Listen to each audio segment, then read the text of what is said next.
itu ada dua kelompok.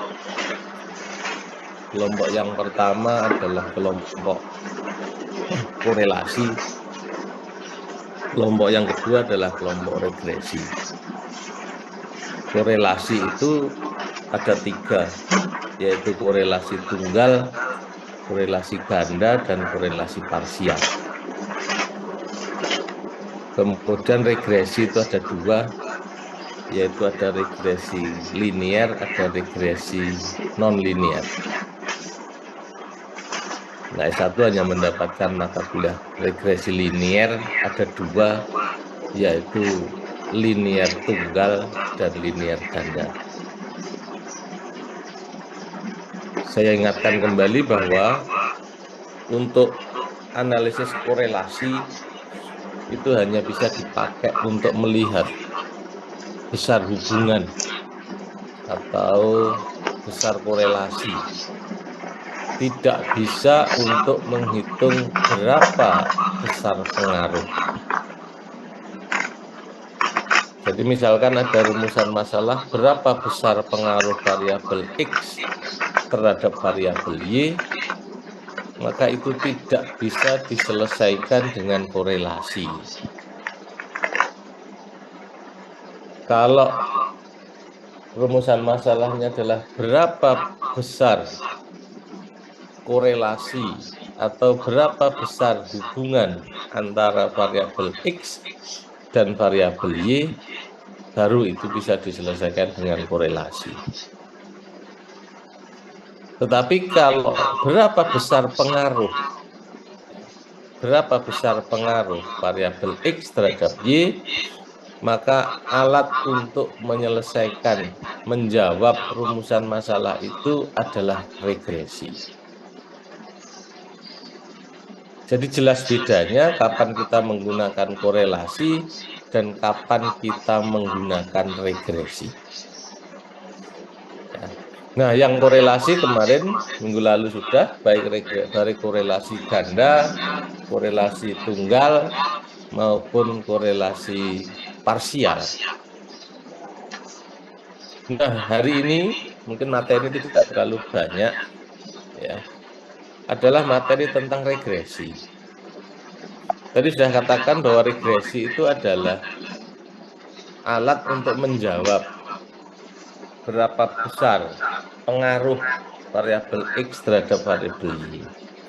Atau bahasa yang lain adalah analisis regresi digunakan untuk memprediksi sejauh mana perubahan variabel dependen itu variabel terikat, bila nilai variabel independennya dirubah dinaik turunkan. Assalamualaikum. Halo.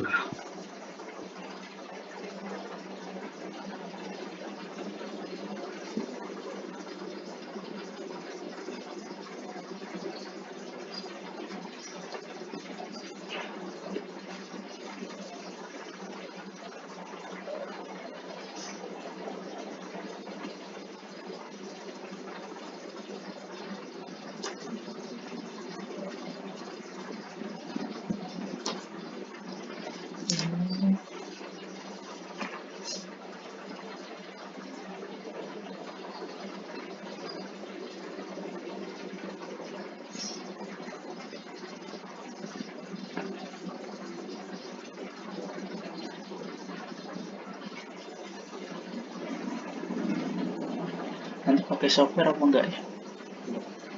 Software yang SPSS itu enggak ya? Oh, Ya itu mungkin harus nyoba sendiri ya, gimana operasikan.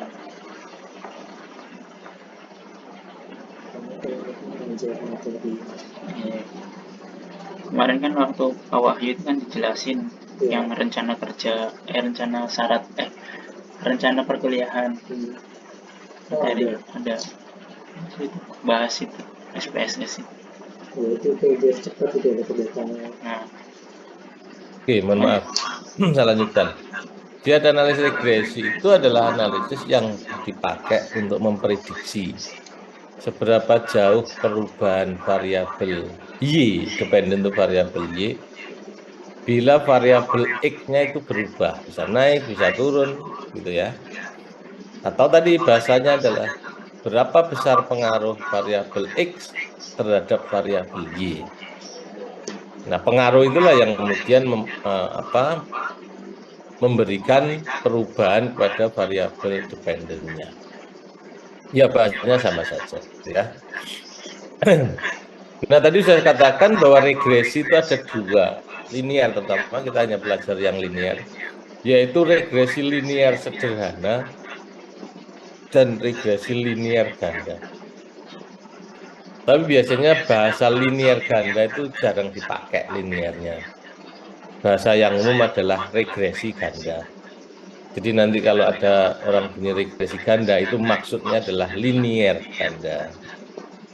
Tapi kalau regresi sederhana itu biasanya memang ikut linearnya ikut, ya. Jadi regresi linear sederhana dan regresi ganda. Untuk regresi linear sederhana itu rumusnya adalah ini.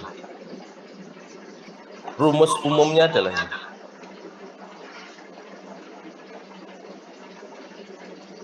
Y sama dengan A plus BX.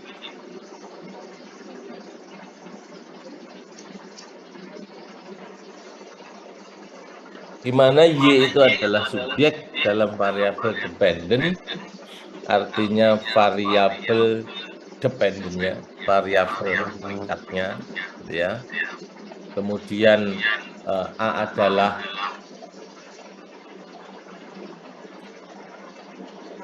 A-nya itu adalah harga konstanta, ya, atau konstan atau konstanta. Kalau saudara belajar matematika dulu kan ada C, itu adalah harga konstanta. Harga konstanta adalah harga apabila X-nya itu sama dengan 0. Kemudian B itu adalah arah koefisien regresi. Bisa plus, bisa minus gitu ya. Nah, B inilah yang tadi saya katakan. Koefisien B ini yang nanti berpengaruh terhadap Y. Berapa besar pengaruh X terhadap Y ada di B, koefisien B ini. Kalau ini kan angka ini kan angka konstanta sama saja. Kalau pertanyaannya berapa besar pengaruh X terhadap Y, maka saudara harus bisa jawab, yaitu koefisien B.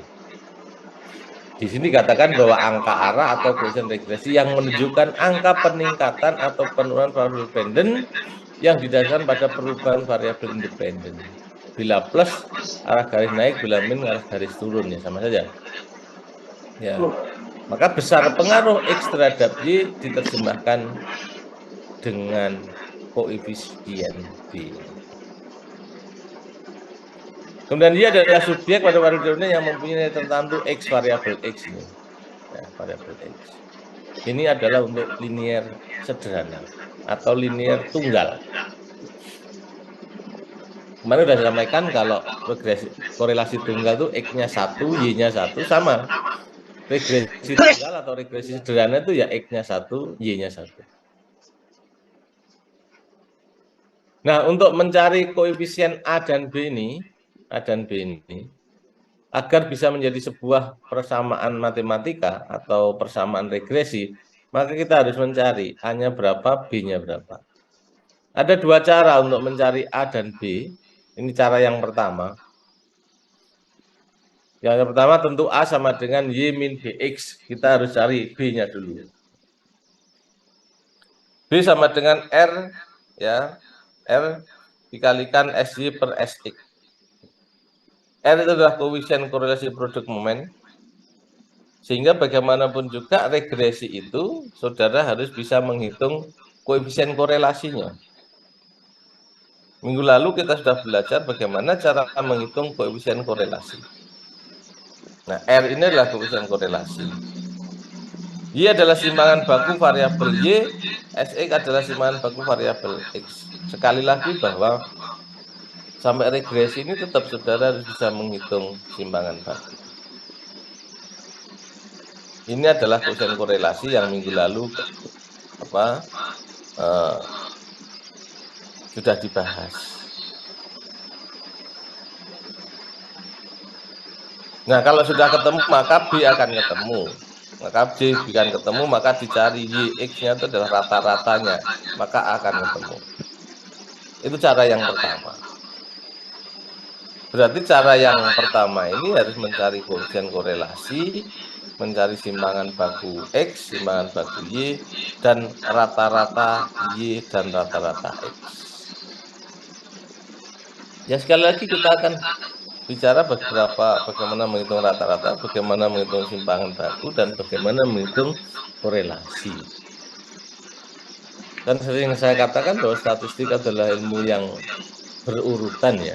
Artinya Pak Wahyu dan saya sudah mendesain materi itu materi yang berurutan. Artinya korelasi saudara sudah bisa menghitung koefisien korelasi baru materi ini. Karena materi ini tidak mungkin tanpa korelasi, tanpa simpangan baku kalau menggunakan rumus ini. Rumus yang kedua adalah ini. Rumus yang kedua dengan menggunakan angka kasar bahwa A sama dengan sigma YI dikalikan sigma XI kuadrat dikurangi sigma XI dikalikan sigma XI YI dibagi dengan N kali sigma XI kuadrat dikurangi sigma X kuadrat. B sama dengan N kali sigma XI YI dikurangi sigma XI YI kali sigma YI dibagi dengan N kali sigma X kuadrat dikurangi sigma X kuadrat. Tentu Pak Wahyu sudah menjelaskan dulu ya bahwa misalkan apa namanya yang penyebutnya ini adalah sigma X kuadrat, ini juga sigma X kuadrat, sama menghitungnya, sama membacanya sama N kali sigma X kuadrat, yang ini juga sigma X kuadrat, tapi cara mencarinya kan berbeda. Kalau ini dikuadratkan dulu semua baru dijumlahkan, kalau ini dijumlahkan dulu baru dikuadratkan. Jadi berbeda cara mencarinya. Sehingga dua cara tadi mana yang saudara pakai, ya apakah menggunakan yang ini ataukah menggunakan yang ini terserah saudara. Nah, hanya enaknya kalau menggunakan A dan B ini kita tidak perlu menghitung simpangan baku, kita tidak perlu menghitung koefisien korelasi, tidak perlu menghitung rata-rata. Walaupun untuk mendapatkan ini ya nanti butuh rata-rata. Oke, dua cara ini terserah mana yang akan saudara pakai. Nah, ini kalau korelasi ganda. Korelasi ganda itu bisa minimal 2 prediktor atau 2 variabel X. Maka rumusannya adalah Y sama dengan A plus B1 kali X1 ditambah B2 X2. Nah, kalau prediktornya N bisa 3, 4, 5, 6, 7 ya Y sama dengan A plus B1 X1 ditambah B2 X2 ditambah sampai dengan Bn kali Xn.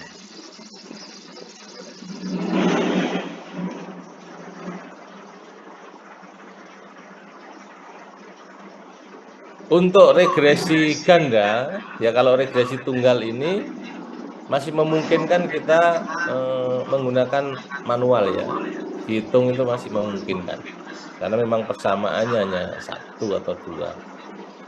Tapi kalau sudah prediktor, 2 prediktor ini maka rasanya terlalu lama untuk menghitung manual. Karena ini bisa menggunakan 5 persamaan matematika gitu ya, untuk mendapatkan B1 berapa, B2 berapa, A berapa. Tidak ada rumus yang langsung jadi untuk menghitung A berapa, B1 berapa, B2 berapa. Oleh karena itu saya biasanya tidak memberi cara untuk manual. Nanti untuk regresi ganda kita langsung menggunakan aplikasi, yaitu SPSS. Baru dibilangin. Nah, kalau orang regresi tunggal nanti bisa dicoba dengan manual, dihitung manual, walaupun nanti saudara juga bisa menggunakan aplikasi. Nah, aplikasi akan kami berikan minggu depan pertemuan terakhir. Itu bagaimana kita menggunakan SPSS ya. SPSS dan bagaimana kita membaca printout atau hasil SPSS itu. Kalau SPSS-nya mudah, sangat mudah. Saudara sebagai generasi yang umurnya masih sangat muda, lahir pada Enggak. dunia yang IT-nya sudah maju, tidak terlalu sulit untuk menggunakan SPSS, tinggal klik, baca, klik apa maksudnya, pasti tahu. Tapi yang perlu sangat dicermati adalah ya, bahwa hasil dari sebuah aplikasi, kalau itu hitungan, pasti hitungan. Statistik itu yang dimasukkan angka, nanti keluarnya angka. Sama dengan saudara kalau menggunakan SAP, kalau sudah ya, menghitung struktur itu yang dimasukkan adalah angka, beban, dan seterusnya, maka yang keluar adalah angka.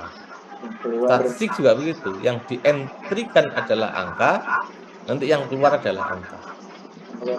Nah, yang paling penting adalah bagaimana kita memaknai daripada angka yang diproduk oleh aplikasi.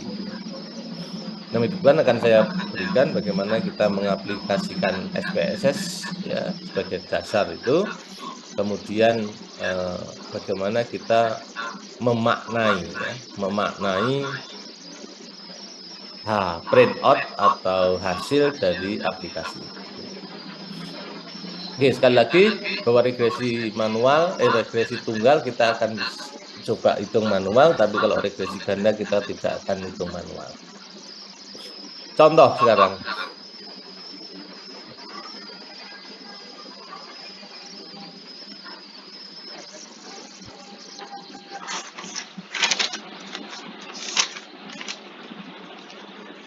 Kita punya kelompok X, variabel Y. Dengan data tertentu ya, tentu datanya data tunggal seperti yang biasa, tapi ini sudah dihitung. Data tunggal itu sudah dihitung sedemikian rupa, sehingga menghasilkan N-nya itu 34. Jadi jumlah datanya itu 34. 34 itu jumlahnya ini 1782, ini jumlahnya 54855. Ini rata-ratanya ketemu 52411, kini ketemu 161. Simpangan bakunya sudah dihitung, ini ketemu 4,6, ini ketemu 8,5. Data ini harus diperoleh seperti ini untuk bisa menyelesaikan yang tadi. Ya. Kita mencari A, B, dan seterusnya. Ingat, tetap saja saudara harus menghitung simpangan baku. Ini adalah sigma XI, ini adalah sigma XI kuadrat, ini adalah sigma YI kuadrat. Bagaimana cara mencari ini tentu ya, saudara sudah sangat paham ya. Kalau ada X berarti X kali Y kemudian dijumlahkan. Kalau ini adalah sigma X kuadrat, tadi seperti saya katakan, ini dikuadratkan dulu baru dijumlah. Ya. Kalau nanti datanya tunggal ya saudara harus menyelesaikan sampai mendapatkan data seperti ini. Variabel X itu adalah kualitas layanan, variabel Y adalah jumlah penjualan. Hipotesisnya adalah jika kualitas layanan naik 100, maka jumlah penjualannya naik 140. Ya. Jadi jika kualitas layanannya naik 100 poin, ya, maka jumlah penjualannya ketemu 140. Oke ya. Data ini dihipotesiskan dengan X-nya kualitas layanan, Y-nya jumlah penjualan, hipotesisnya jika kualitas layanan naik 100 poin, maka jumlah penjualannya adalah 140. Oke. Langkah yang pertama apa? Langkah yang pertama adalah menghitung A-nya dulu. A tadi dengan rumus yang tadi, ini kebetulan saya tidak hitung menggunakan rumus, kita hitung rumus yang menggunakan rumus ini, sigma YI kali sigma X kuadrat dan seterusnya itu, maka A-nya ketemu 93,85. Kemudian B ketemu 1,29. Mau menggunakan hitungan ini ya silahkan, menggunakan hitungan yang menggunakan simpangan baku tadi ya silahkan. Ya tentu tidak akan menghasilkan angka yang sama persis. Ya. Tidak akan menghasilkan angka yang persis, mungkin mirip saja. Nah, dengan A dan B ketemu, maka kita bisa susun persamaan regresinya sama dengan Y, sama dengan 93,85, ini kan konstanta tadi A, ini adalah B, 1,29. Angka ini bebas ya, tergantung hitungannya, bisa 0, bisa 1, bisa 2, dan seterusnya.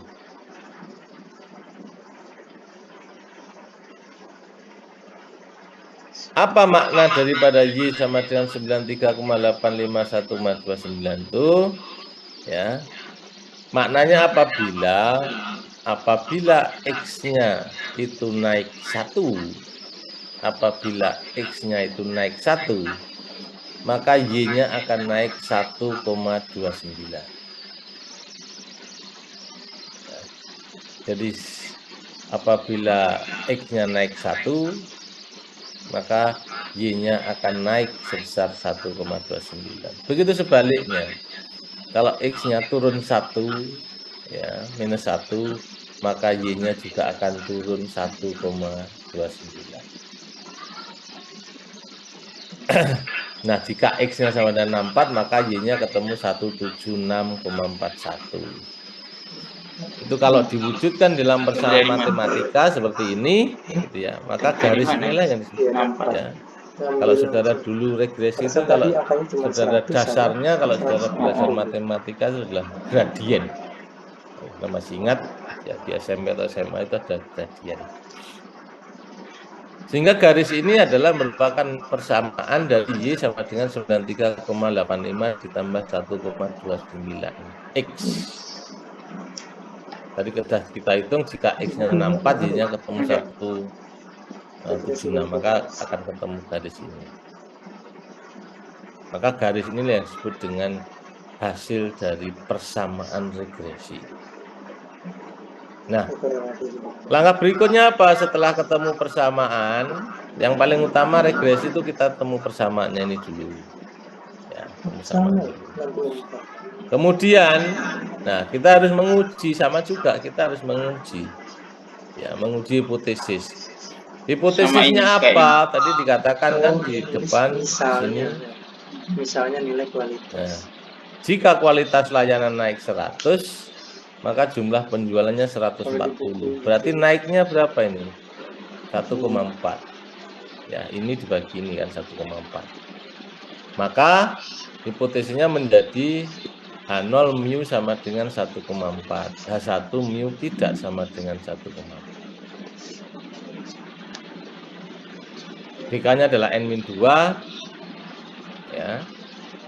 Simpanan bakunya 1,25. Tadi saya sudah ketemu berapa di atas, 1,25 atau bukan? Kan? Jadi kalau ini sudah dihitung lagi. Kemudian untuk mengujinya menggunakan ini. T sama dengan B dikurangi mu0 dibagi dengan S. B tadi sudah dihitung, mu0 itu adalah 1,4, S-nya adalah 1,25. Atau juga ada yang menggunakan ini, ya, ada yang menggunakan ini. Yang lebih mudah juga bisa menggunakan ini. Jadi menggunakan rumus yang ini. T hitung sama dengan R kali N-2 dibagi 1 min R kuadrat. Tetapi di sini saudara harus menghitung koefisien korelasinya. Ini hampir sama dengan saudara menguji korelasi. Korelasi kemarin kan ini R sama dengan T hitung sama dengan R kali N-2 dibagi 1 min R kuadrat. Sama saja cara mengujinya akan sama saja. Kebetulan ini tadi adalah sama dengan, ya, ini, maka ujinya dua pihak. Akan menggunakan T dengan uji dua pihak. Maka apakah H1 diterima ataukah H0 diterima? Ya, saya sudah tidak akan ngajari lagi H1 diterima atau tidak, karena itu sudah pelajaran banyak kali gitu ya, banyak kali. Maka saya hanya mendesain sampai pada saudara bisa menghitung persamaan regresinya. Kalau sudah ketemu persamaan regresinya, silahkan diuji signifikansinya menggunakan ini. File sudah saya kirim. Oke, itu adalah cara yang manual, ya, cara manual. Khusus untuk regresi ini, nanti kalau kita belajar dengan SPSS, nah SPSS itu mulai dari deskriptif, korelasi, regresi, kemudian ANAVA itu bisa semuanya bisa. Tapi saya berikan sekarang nanti, ya nanti ini sudah cermati betul. Kalau sudah menggunakan SPSS di dalam menentukan persamaan regresi, tadi sudah katakan bahwa aplikasi yang menghasilkan angka itu inputnya angka. Angka dihasilkan, angka yang diinput menghasilkan angka juga. Maka bagaimana kita untuk memperolehnya? Maka kita harus pelajari printout-nya seperti apa. Nah, nanti printout daripada SPSS itu banyak tabel, sangat banyak tabel. Ya. Nah, saudara cari nanti, jangan lupa saudara cari tabel yang judulnya ini. Untuk membuat persamaan regresi itu hanya boleh menggunakan tabel yang judulnya ini. Koefisien A. Ada nanti koefisien B, ada koefisien C, ada tabel distribusi, ada tabel maksimum minimum, banyak sekali tabel. Ya, bisa puluhan. Pada saat saudara running SPSS itu, yang dihasilkan oleh aplikasi itu banyak sekali tabel.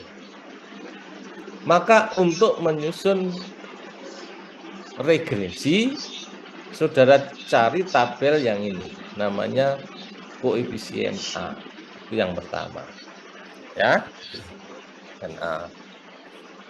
Kemudian setelah ketemu tabel dengan judul koefisien A, saudara cari kolom, ya, kolom yang judulnya ini, unstandardized coefficient. Jadi koefisien yang tidak distandarkan.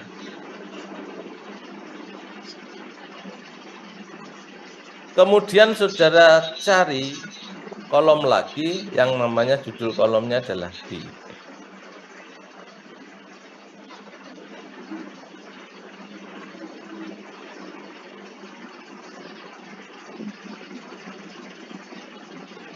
Ya, B. Kemudian saudara susun dari B itu rumusan masalahnya, persamaan regresinya seperti apa. Jadi persamaan regresinya saudara lihat di paling bawah itu, misalnya itu adalah dependent, itu adalah statistik, itu berarti Y-nya sama dengan konstanta, konstan itu 6,704 ditambah 0,904. Persamaan regresinya adalah ini.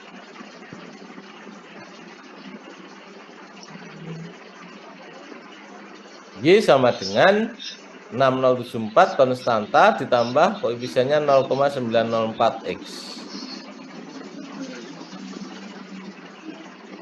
Sehingga yang pertama yang dilakukan setelah kita melakukan running SPSS adalah mencari koefisien tabel koefisien Hasilnya kok beda ya? untuk menyusun Hasilnya beda sama yang persamaan regresi.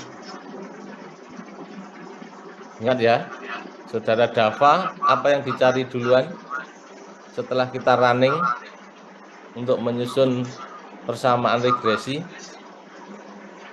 Koefisien A-nya dulu, Pak. Terus setelah itu Selanjutnya kita mencari yang nilainya yang B itu dari yang konstan, terus yang matematika, selanjutnya kita masukkan ke rumus. B itu banyak. Jadi B ini tidak ini dulu yang dicari. Yang dicari adalah kolom unstandardized coefficient ini dulu. Karena kolom itu B itu banyak, nanti di belakang itu ada B, ada B gitu. Unstandard coefficient. Kolomnya adalah B untuk unstandardized coefficient dulu. Baru kemudian kolom B itulah yang dipakai untuk menyusun persamaan regresinya. Oke. Ya. Kalau sudah ketemu persamaan regresi, tentu kita akan bisa melihat apakah ini H0 atau H1 yang diterima. Ya. Apakah H0 atau H1 yang diterima. Untuk melihat H0 atau H1 yang diterima, kita cukup melihat kolom signifikansi ini.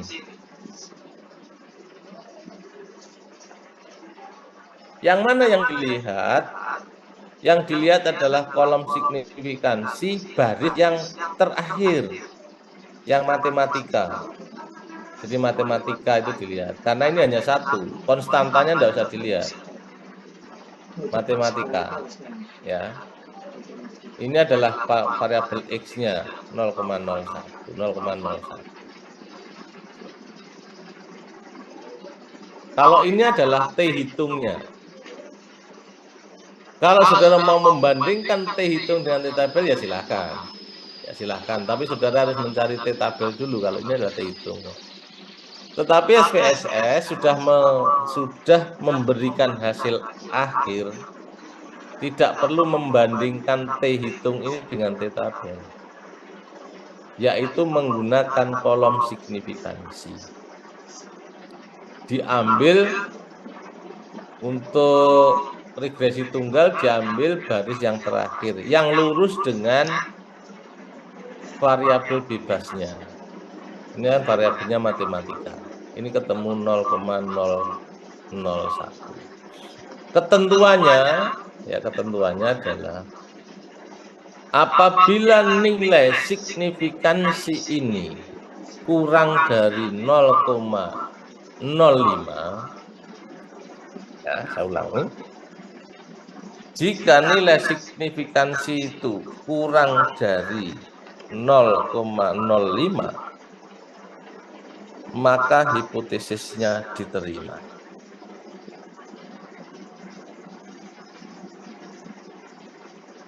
Yang menjadi pertanyaan adalah, hipotesis ada dua, ada H0, ada H1. Kurang dari 0,5. Mana yang dimaksud dengan hipotesis diterima? Jadi nanti dimanapun saudara belajar, dimanapun saudara mendengarkan, kalau orang mengatakan hipotesisnya diterima, itu berarti H1-nya ya. Saudara ingat betul ini. Kalau semua orang mengatakan begini, oh iya hipotesisnya diterima. Oh iya hipotesisnya ditolak. Oh berdasarkan data hipotesisnya diterima.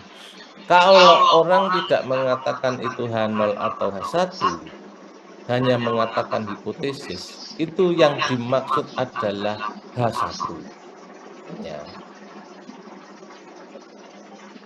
Lagi, yang harus saudara ingat lagi, semua aplikasi yang dihasilkan aplikasi SPSS ini, atau mungkin aplikasi statistik yang lain, yang diuji itu adalah H1-nya ya.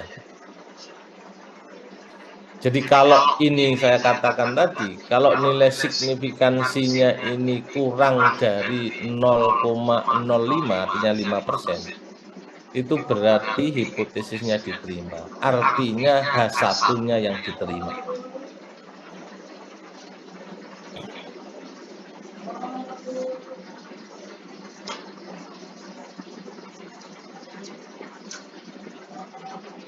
Kalau saudara tidak percaya bahwa ini H1 diterima, saudara buktikan. Ini T hitungnya ketemu 4,876, saudara cari T tabelnya. Ya, saudara cari T tabelnya. Di tabel, di printout yang lain, ya, itu ada T hitungnya berapa, T tabelnya berapa. Tapi dalam kasus ini, itu tidak pernah menyertakan T tabel, karena cukup menggunakan ini. Nah, signifikansi ini asalnya dari mana kok bisa 0,001? Ya, 0,01. Yaitu tadi, membandingkan antara T tabel dengan hitung. Yang bandingkan siapa? Ya, aplikasi tadi sudah didesain sedemikian rupa sehingga berapa persen signifikannya. Oke. Ya, yang pertama dari tabel ini kita mendapatkan persamaan regresi. Setelah kita punya persamaan regresi, maka kita melihat apakah H1 diterima atau H0 yang diterima. Dilihat dari kolom signifikansi. Oke. itu regresi tunggal. Ya. Maknanya apa? Persamaan itu ini 6,7040904 itu maknanya adalah persamaan nilai digunakan untuk memprediksi bagaimana nilai statistik akan berubah apabila nilai matematika berubah. Jadi bila nilai matematika bertambah 1, maka nilai statistiknya bertambah 0,904. Berapa besarnya pengaruh X terhadap Y? Ya 0,904 itu. Oke, itu regresi tunggal. Nah, nanti minggu depan kita akan belajar, akan coba bagaimana kita menghasilkan printout seperti ini. Yang kedua, kalau itu persamaan regresi ganda. Ini kebetulan ada matematika 1, matematika 2, matematika 3. Variabel Y-nya adalah mekanika teknik atau mekanika rekayasa. Printout-nya seperti ini. Sama dengan yang tadi, dicari yang tabel koefisien A, dicari yang unstandardized koefisien, dicari kolom B, dibuat persamaan. Persamaannya yang benar Y sama dengan 42, konstantanya 42 min 0,257 X1 atau matematika 1 ditambah dengan 0,807 X2 atau matematika 2 dikurangi dengan 0,008 X3. Ini persamaan regresinya.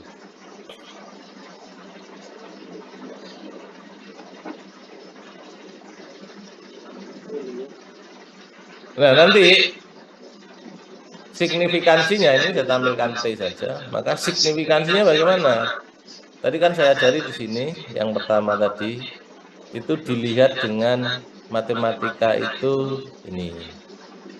Berarti nanti saudara cari signifikansi untuk matematika 1 yang lurus ini di belakang tabel ini, belakang kolom ini. Matematika 2 juga begitu, matematika juga begitu. Ya. Tetapinya, saudara tidak harus melihat satu persatu. Saudara cukup melihat yang paling bawah saja. Di sebelahnya sini itu, ya, yang paling bawah, maka saudara bisa melihat, bisa menggunakan itu. Ya. Artinya bahwa apakah H0 diterima ataukah H1 diterima, maka cukup melihat variabel terakhir yang saudara susun di sini itu signifikansinya berapa. Kalau mau menguji satu persatu ya enggak apa-apa, matematika 1 dicek, matematika 2 dicek, matematika 3 dicek. Tapi kesimpulannya tetap menggunakan matematika 3, nilai signifikansinya berapa. Kalau kurang dari 0,05 berarti H1 diterima. Ingat ya, yang saya sampaikan tadi. Kalau orang mengatakan H1 diterima, hipotesis diterima, itu maknanya adalah H1-nya yang diterima. Jadi kalau SPSS itu mengatakan ini tadi, kembali yang tadi, mengatakan, oh kalau ini 0,001 karena kurang dari 0,05 berarti hipotesisnya diterima. Maknanya H1-nya yang diterima, bukan H0-nya. Kalau kita kemarin menguji itu kan selalu menguji apakah H0 diterima atau H1 diterima, selalu ada dua kata. Mengujinya bisa menguji H0, bisa menguji H1 karena menggunakan diagram normal. Tapi kalau kita menggunakan SPSS, maka yang diuji adalah H1-nya atau H alternatifnya. Ya, dengan melihat kolom signifikansi, angka signifikansi terakhir yang paling bawah. Itu yang paling menentukan. Seperti ini juga, ya, seperti ini juga, maka nanti dilihat kolom signifikansinya berapa. Ya. Saya tidak bisa menampilkan, akan saya tampilkan di depan karena Apple itu susah untuk SPSS krek-krekan itu nggak bisa, hampir tidak bisa. Nanti besok minggu depan saya tampilkan dengan laptop yang lain. Ya. Nah, persamaannya menjadi seperti ini, maknanya apa? Gitu. Maknanya apa? Maknanya adalah ini bisa digunakan untuk memprediksi nilai MECTEC apabila matematika 1, matematika 2, matematika 3 berubah. Berapa besar pengaruhnya ya ini? Pengaruhnya justru matematika 1 itu pengaruhnya adalah negatif. Pengaruh matematika 2 juga negatif walaupun kecil. Pengaruhnya adalah 0,0. Semakin tinggi nilai matematika ini, ya berarti nilai statistiknya semakin rendah. Semakin tinggi nilai matematika, itu berarti semakin tinggi nilai mekanika rekayasa. Artinya kalau dari sini berapa dari nilai matematika 1, matematika 2, matematika yang paling tinggi pengaruhnya, yang paling tinggi adalah nilai matematika 2. Selain ini plus, angkanya cukup tinggi, 0,807. Sekali lagi bahwa koefisien inilah yang menentukan berapa besar pengaruh. Berapa besar pengaruh variabel itu terhadap Y. Variabel X pengaruhnya min 0,257. Variabel X2 pengaruhnya plus 0,807. Tapi tidak perlu saudara katakan bahwa ini pengaruhnya 80%. Tidak ada ya. Regresi tidak memberikan pengaruh dalam persen. Memberi pengaruhnya adalah dalam angka. Berapa besar pengaruhnya? 0,257. Berapa pengaruhnya? 0,807. Karena angka ini bisa saja seperti yang di atas tadi bisa 1, gitu ya. Oke, mungkin ada yang ditanyakan. Jadi itu adalah materi terakhir kita untuk statistik, ya. Yaitu adalah regresi tunggal dan regresi ganda. Yang tentu itu regresi ganda itu ya akan sangat sulit apabila kita hitung secara manual. Bukan sulit ya, tapi panjang sekali. Ya, karena menuntut 5 persamaan matematika yang berbeda. Nah, karena itu kita tidak perlu menghitung itu, kita cukup menggunakan SPSS.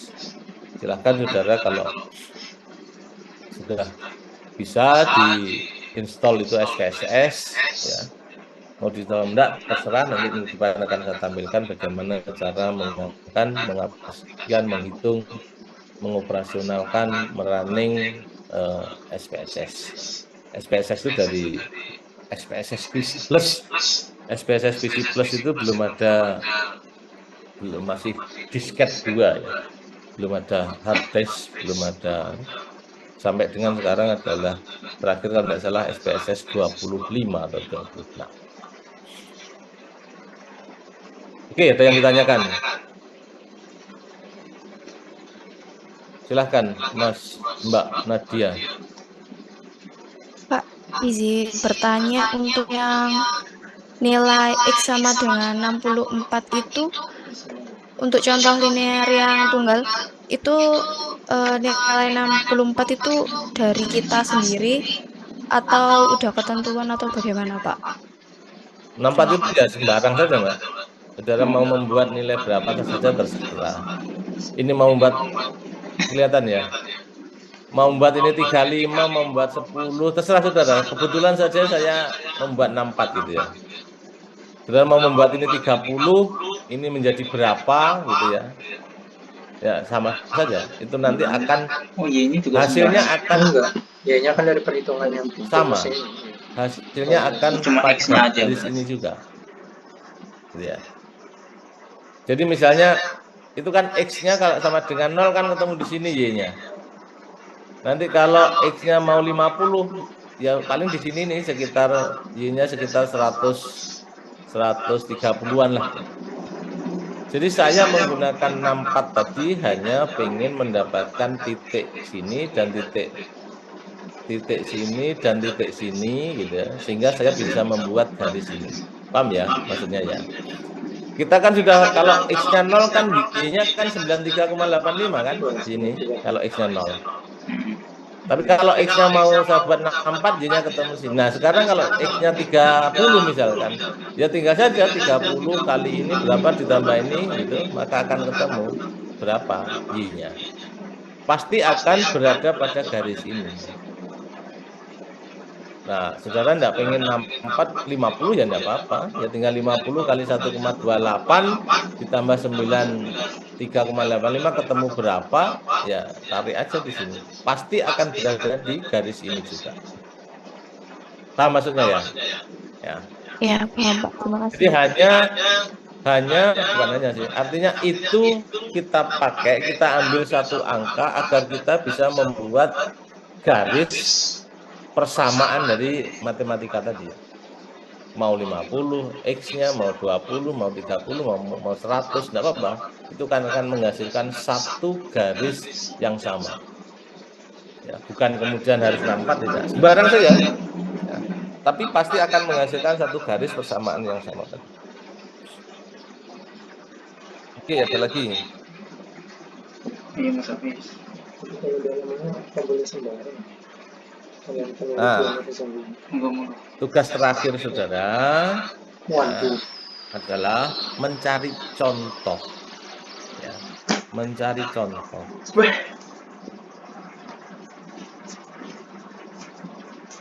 Bagaimana menganalisis regresi tunggal. Ya. Saudara bisa cari di buku, bisa cari di deskripsi, bisa cari di statis atau di Google atau apa saja. Seperti tugas yang pertama tugas yang pertama kemarin. Mencari contoh, kalau tidak salah mencari contoh korelasi. Sekarang mencari contoh regresi. Kalau sudah ketemu, saudara PDF-kan, kemudian saudara buat PPT-nya. Jangan lupa saudara tuliskan sumbernya. Kalau kemarin saudara menulis lupa, silakan ditambahkan sumbernya dari mana. Artinya karena statistik itu banyak versi, walaupun misalnya korelasi itu banyak, rumusnya banyak, tapi menghasilkan angka yang mirip gitu ya. Maka ini saudara harus jelas sumbernya mana. Belum tentu, saya ingin memberi contoh, belum tentu bahwa misalkan itu saudara dapat dari skripsi teman saudara misalnya, itu belum tentu benar. Tapi saudara tidak apa-apa, itu sebagai contoh kan tidak harus benar gitu ya. Contoh itu bisa kita pelajari, salah pun kita bisa menjadi pengalaman. Silahkan saja saudara pelajari contoh-contoh itu. Saudara ambil satu contoh, punya aku nggak mungkin nggak masalah dong. kemudian saudara pelajari, Yang Anova kemarin. saudara ketik ulang silahkan, saudara langsung itu di PDF ya silahkan, tapi saudara nyatakan sumbernya dari mana, kemudian saudara buatkan PPT-nya. Saya hanya menghindari saudara membuat data sendiri, ya, dan tidak lengkap. Saya ingin saudara mendapatkan satu contoh yang lengkap, bagaimana cara, boleh manual, ya, boleh manual ya. Artinya yang saudara ambil contohnya itu boleh mengerjakan secara manual, atau juga boleh menggunakan SPSS. Jadi misalkan saudara contohnya adalah analisa regresi tunggal, tetapi tidak manual menghitungnya, menggunakan SPSS. Dipersilahkan, ya, bebas. Contoh yang saudara kerjakan bebas. Oke, ada pertanyaan? Kumpulinnya kapan, Pak? Kalau tidak, saya kira cukup materi dari saya. Sisa waktu saudara bisa pakai untuk mencari contoh itu, mempelajarinya gitu ya, mempelajarinya, kemudian menuangkan itu di dalam PPT. PPT tidak hanya sekedar membuat ya, nanti suatu ketika saudara saya minta presentasi mungkin 1 atau 2 di pertemuan terakhir, saudara harus bisa itu menjelaskan dari mana asalnya. Ya, tidak hanya sekedar di copy, ditulis, atau bahkan dari hasil data yang saudara dapatkan, saudara copy, saudara tempel di PPT, maka bukan itu maksudnya. Maksudnya adalah saudara pelajari satu persatu, saudara taruh di PPT sehingga pada saat saudara menjelaskan, oh ini asalnya dari sini, ini begini maksudnya, itu paham. Dan itu butuh waktu. Ya. Nah, sebagai dasar awal adalah PPT yang saya kirimkan tadi pagi. Oke, saya kira itu untuk pertemuan ke-14 kita akan berakhir minggu depan, pertemuan ke-15 ya. Ya, Kalau ada pertanyaan, kalau enggak saya akhiri. Terima kasih. Assalamualaikum warahmatullahi wabarakatuh. Waalaikumsalam warahmatullahi wabarakatuh. Banyak Pak. Terima kasih, Pak.